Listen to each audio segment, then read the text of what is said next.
Has anyone ever told you that living preborn children are just potential children? We've heard this often enough to realize people are actually being serious. Come debrief with us. Hey, I'm Maggie, your host, and I'm joined today by Seth and Ethan, and we're debriefing pro-life outreach. Ethan, can you give us an outreach highlight? Sure. So during the fall road trip for life, we were at a university conducting outreach, and I had a young gentleman who was at the college for a high school program, and he came up and talked to me. He was totally against abortion and loved what we were doing, and it was a great conversation because I don't meet many high schoolers who have strong opinions on abortion and are willing to talk to adults about that. You know, I kind of look like a high schooler, so maybe it wasn't that scary for him. But it was just really neat conversation to come across somebody who was willing to say, yes, these are my beliefs and I stand by them. When you say it's not common, you mean they don't have strong beliefs, or they do and they don't want to talk about it? Both. Yeah.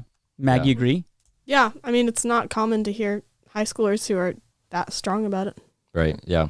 And willing to talk. Like some may have strong views, but like they're closed off Right. to conversation. Mm-hmm. Yep. Well, that's good. It's good to hear. Yeah. Exciting. So this clip that we're going to talk about today, it's a pretty short clip, and it was at the University of Iowa on a spring road trip. So this is Vanny talking in this clip. As I said, it's short, but it has an interesting thing to talk about. Let's listen to it. Of cells in a woman's That's not true. You just contradicted yourself. You agreed earlier that they're alive. Didn't agree. So is I a didn't agree. I was miscarriage saying is a your miscarriage a words. loss You of can life, say, or like, a should women little not mourn thing. for those miscarriages? It's a loss of potential life. Wait, okay. I'm sorry. You fill in the gaps for us. Yeah, so I think there were 3 people gathered around Vanny at this college. They had been there for like a little while. They were pretty getting frustrated with Vanny. Well, I mean, they were the type that were like frustrated before they even walked up, I think. Yeah. Because I was nearby her on that day, actually. So if you missed at the beginning of the clip, one of the girls says something about how the baby is just a clump of cells. So, of course, we don't have all the context. And I didn't listen to the whole conversation. But basically they're saying they're a clump of cells, but they're contradicting themselves. Yeah, can you explain that point? So did she say to Evangeline, I did agree or I didn't agree? I think she said I did agree, right? I thought she said I did not agree. I did not agree. Okay, so what was she not agreeing to? That they're alive? Okay, right. Okay, so she was saying I did not agree, but maybe there's the miscarriage camp. I think I'm just maybe a little bit missing the... Yeah, okay, so I think what happened was Vanny had walked with them through, like, since we know that they're growing, we know they're alive. So I think that they had agreed that they are technically alive. Gotcha. Something like that. So in the clip, this is the main thing I want to talk about, that they call the baby potential.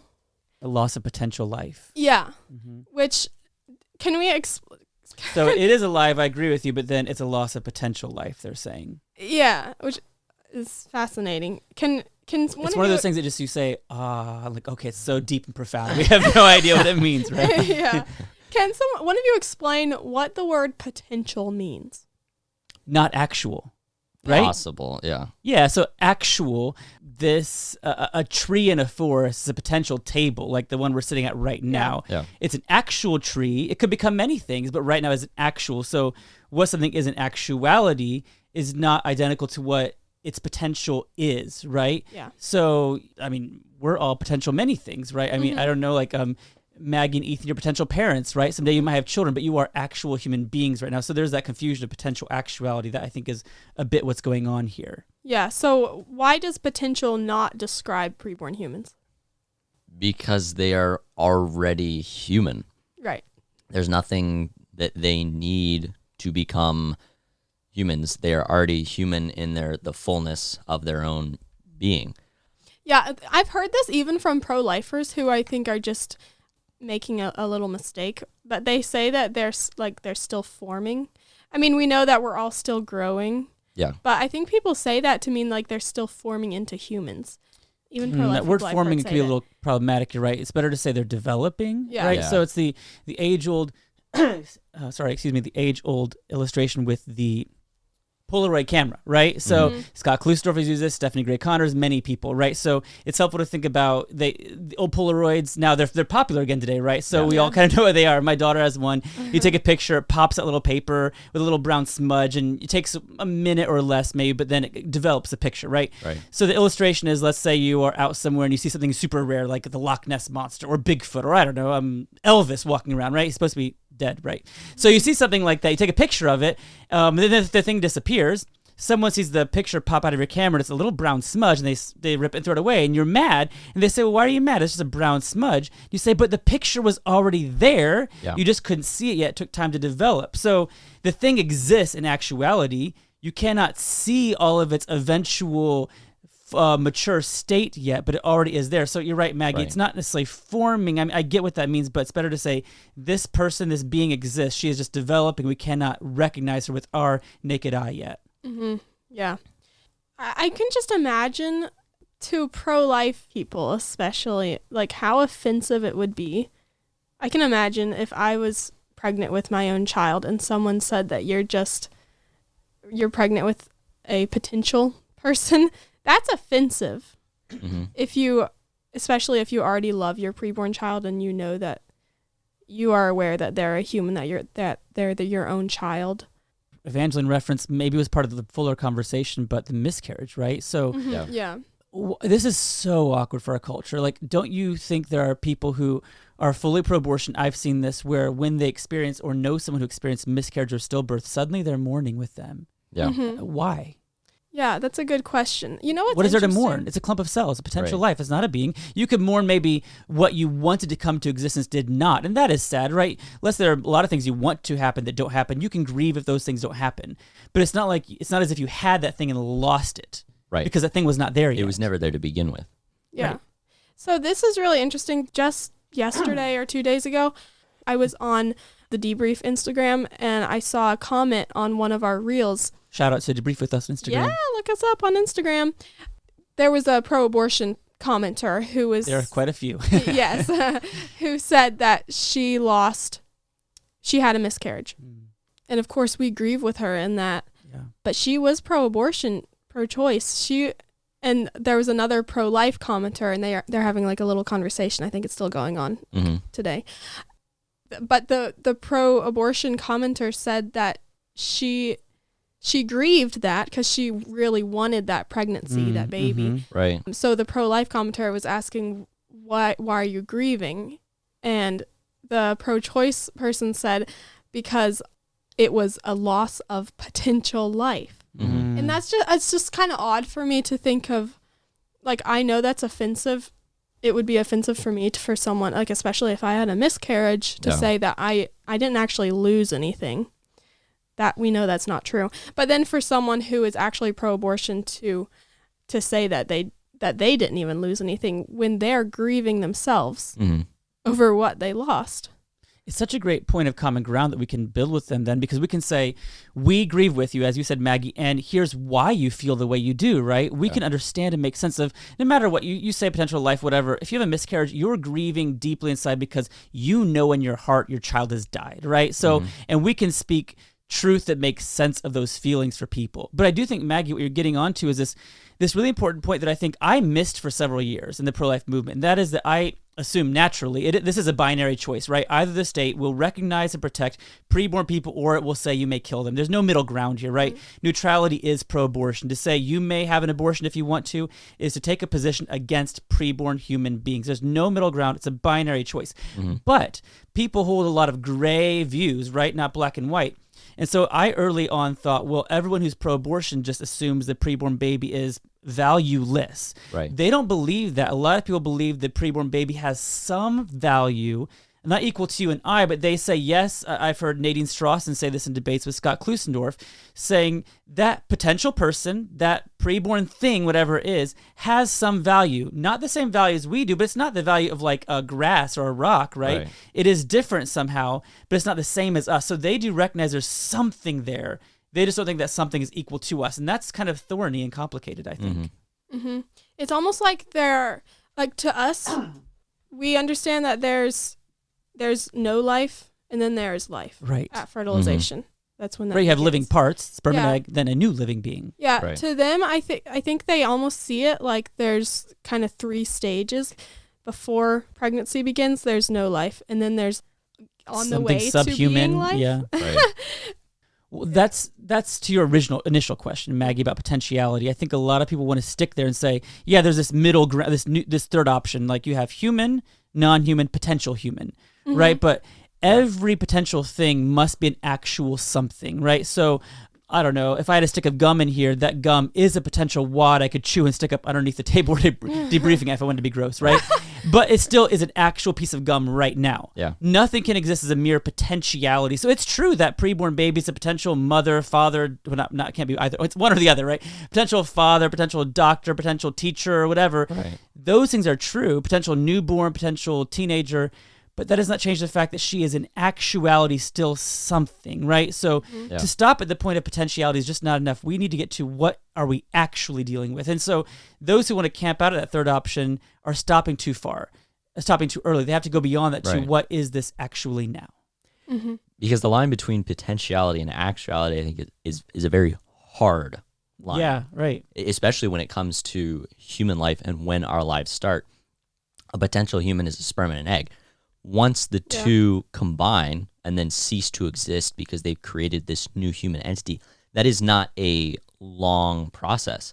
It's either sperm and egg or human. There's no in between. And so that line, I think, is a very hard line between potentiality and actuality. Yeah, you no longer have a potential person. Now you have a person with great potential. Right. Yeah. I like that. It's not mine. I stole it. Well, yeah, so I think it's so funny, well, and like kind of frustrating when people say, when I'm talking to people in outreach, I've heard this several times, I'm asking them like, what are they now? Because people say they're not living yet. Mm. And like, how can they be growing? When I ask them like what species they are. I love that question. And like at the same time, like, are they alive? People say they're just nothing. They're nothing yet. Like, what? When did nothing become something? This is so confusing. My wife is pregnant right now. There is something. I feel the baby move on the outside, right? There's undoubtedly something in there that she cannot control. It's not part of her body at all. I mean, it's inside her body, but something. We have to be just so dishonest to say there's not something there. Yeah, I don't understand that. No, it's just it's a total lack of curiosity, right? I find this with this is totally a separate issue, which I don't want to derail too long. But people like talk so long about questions of evolution and things like that, right? But when you talk about how nothing became something, the world came to exist. They suddenly say, "Oh, well, let's not go there because it's awkward." Because you have to have a god or something who creates something from nothing. That's super uncomfortable. We suddenly become not curious and I don't want to talk about that. We can't know. Same with we can know that inside a dog there's a puppy in there, and we know when that puppy life begins. But with humans, I don't know. That's too awkward, right? We just have this block in our minds. We don't want to go there because it's frankly an inconvenient truth for the blind faith we have in the progressive worldview today. Yeah. So back to how we were saying there are like, or I think I was saying there are like 3 stages, and you said something that I had written down, that a real potential human life is the sperm and the egg before they've met together. Yeah. So do pro-aborts, do you think that they see any difference? If they say there's nothing there after pregnancy has clearly started, do they see any difference between before pregnancy begins and like early pregnancy? Maybe that doesn't question. I'm sorry, make sense. can you clarify? Do you mean like between the sperm and the egg and the zygote? Do they see a difference there? Yeah, exactly.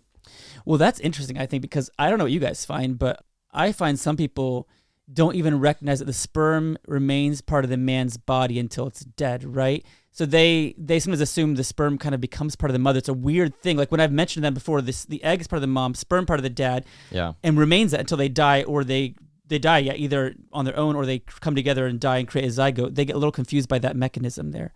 Do you find that? I've never run into that on the street, but it makes sense because of IVF. That when you can take the egg and sperm out of the man and woman, those are still parts of their body right there. Yeah. And so I think that idea that you're saying that some people are saying, well, no, it's just the sperm is the woman's body now. It's like, well, no, Don't think it's so. Yeah, I think I have heard that actually. Okay. once or twice, maybe. I mean, it's awkward that the man's body releases part of itself that goes into the woman, but it remains his body until it dies and passes out of her. Yeah. Or it dies, unites with an egg, and creates a new thing, but it is still part of his body. Its whole purpose, capacity, it has his DNA. Its behavior is defined by being a sperm that belongs to a human male, so it remains that way. But when those two come together, this is the scientific point you were making earlier, Ethan. There's suddenly this new being with new composition and not behaving like a sperm or egg. It's patently false to say that the zygote is an extension of sperm or egg. Those two things are gone. Right. Those parts of the other beings are gone and dead. This new whole being that needs time to develop, to mature, like we all do, Right. has come into existence. I don't know, Maggie, though, on the scientific point, people, if they recognize it, but I do think clearly they make they like to live in the gray here, right? So that's why a lot of times people have said, maybe human life begins in some way, but until implantation, there's not really a human being there in any meaningful way, or until you cross some later developmental stage like a heartbeat or brainwaves or viability, that's when human life begins-ish. It's really just a mess of gray, which is scientifically inaccurate. Yeah. Yeah, because what it gets into, and this really opened up my eyes to how to talk to people about this, is the biological distinction between parts and whole. And when you confuse the two, because when you have a human zygote, you're right, they don't look like me at all. They're much smaller than me. Thank goodness, that'd be bad news for the mom. Right, but they are whole. They're a whole being. And they may develop more parts, like arms and legs and eyes, the kind that you and I have, but they are a whole entity, a complete entity. That shocks people when you say that, right? Because when you say whole, they think you mean 2 arms, 2 legs, well, all these things that we have, right? But it doesn't, because men and women who are amputees, they're still holes. Absolutely. They're still whole human beings. You know, there's a guy, Vujicic. Nick Vujicic, Nick Vujicic. He does not have arms or legs. Yeah, Life Without Limbs is his book, right. I think. But he still is a whole human being. So the parts you have do not make up your whole. What you are is what makes you whole. You are more than the sum total of your parts. You exist. Yes. Then those parts develop. Yep. You are there prior to them. Yeah. That's a really good point. I think it's missed today because, again, I don't know how deep we want to go in this, but I think part of it is because of our materialistic worldview, naturalistic worldview, right? So we don't believe in a soul, a God, or anything like that, right? All that exists is what physically exists. So you are defined by your body alone, right? So until your body is whole there's no soul or kind of self at all involved, right? So we look at a zygote and say, well, there's clearly no body there, right? It's a tiny little cell. So, but we recognize that is a bankrupt worldview. Yeah. They can't make sense of all kinds of things like consciousness. All those things cannot be defined by physical terms. Morality can't be defined by physical terms. So we reject that entirely. We recognize that God has created us and he creates us as whole beings that then have a body, because a zygote has a body. It's only one cell, but she has a body there, right? She's an ensouled being already. She needs time to mature her body, but she's already there. We recognize it as totally bankrupt, but I think it flows from our materialistic, naturalistic worldview. And that's why all these discussions, debriefing and having conversations, begin on abortion, but go really deep, really fast. We all know that. Anyone who's listening, when you go do this, it's going to get very interesting because you're not only talking about abortion. It will go deeper, but don't be afraid of that because we have a worldview that's built on truth that makes sense when you hear it, right? And it's easy to dialogue about it with some practice. Yeah. And I find it so ironic in a day and age when we have this body positivity movement, which is very destructive, but you would think with something like that we would recognize that a human zygote, a human embryo, that, their bodies don't look like my body, but we should appreciate Stop body shaming them. That's good. Exactly. We should put a sign that's like, don't body shame me. But it's not convenient for us. They don't fall under that realm of protection. Actually, you can start using it on campus. Club of cells, stop body shaming them. Shaming. Yeah. Yeah, that's good. And I think pro-abort's kind of like, well, obviously we know they have a different definition of living than we do. I mean, we're just using the scientific definition, but that's important, Maggie. Go ahead, explain that. Yeah, I mean, because they say that they're not living until they have certain qualities, which that's just not what living actually means. I mean, we use that term differently sometimes, like life, a full life. We use that to mean like happiness and having things that are more than just physical life. And so that, like, I understand why there's that confusion, but it doesn't help the abortion debate, I guess. No, I think they're committing a bit of the fallacy of equivocation. So equivocation is when you take the same word, use it two different ways in an argument. So you redefine it. So they would say, yeah, they're alive, but they're not living like us. They're redefining living to be this whole human and person divorce, right? Which is not new to our listeners, I'm sure, but it's very important to understand, like with the parts and wholes distinction here, that's a real distinction that exists in reality. They have created this new distinction where they say that you have human beings, biological beings, then you have persons who matter in some kind of more important philosophical sense, right? So they would say, sometimes they admit, yeah, the fetus embryo has biological life, but not personhood life. We just, again, reject the idea that not all humans are people. Yeah. And for many reasons, but just for a quick look through history, this is not a new idea. They're standing on the shoulders of people like Adolf Hitler, like Pol Pot and Mao Zedong, and all kinds of people we could talk about who have looked at some groups of humans who were in the way or inconvenient and said, you're not really persons like the rest of us. Yeah. We do the same thing today. And so that's what's happening here. I think that, Maggie, you're right. They are redefining living because really they are saying that maybe living being is not a living person like us. Yeah, and that can be tough to work through. I guess in conversation, we just have to clarify that we're talking about biologically living. They are biologically living. Most people would agree with that, right? You would yes, I mean, you would think so, right? But see, that's the problem. So we know, we've said before on the podcast, we're not saying science is all that matters, right? We know that religion and philosophy do matter, but you can't get to that question, do they have value, which religion and philosophy answer, until you answer, what are they, right? The scientific question must be answered. What are you assigning value to? Yeah. So I don't know. I mean, the honest one will, yes, Maggie. The honest one should agree with us, yes, they are alive, because there's clear scientific consensus, so much evidence, it's indisputable today. And then from there, if we can establish that they are biologically living human beings, we can go on to understand that all living human beings are valuable. Philosophically, that is a logical position. And I think most people agree with us today that if you say, are all humans created equal, most will say yes, right? So if you get that first answer, they are human beings, the second one should be a quick, easy trip. Unfortunately, it's not always, but it should be. Yeah, well, there's more we could say about this, but that's all we are going to say for now. So if you could please go leave us a 5-star review, we would super duper appreciate it. Please do so. And thank you for debriefing with us.